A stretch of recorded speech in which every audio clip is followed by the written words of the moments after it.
ለቀብር ሲዘጋጅ ሰው ሬሳ ተብሎ ትንሣኤ ሲሰጠው ሕይወት ተቀጥሎ አንዳች ታለበት የሰው ልጅ ብቃቱ ሙታንን ላስነሳው ክብር ይሆነለት ክብሩ ለእግዚአብሔር ክብሩ ለእግዚአብሔር ክብሩ ለእግዚአብሔር በባሪያዎቹ ላይ እየተገለጠ በሽታን ከሕዝቡ ደዌን ለፈወሰ ክብሩ ለእግዚአብሔር ክብሩ ለእግዚአብሔር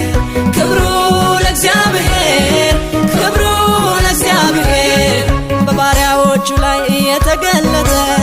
በሽታን ከሕዝቡ ደዌን ለፈወሰ ክብሩ ለእግዚአብሔር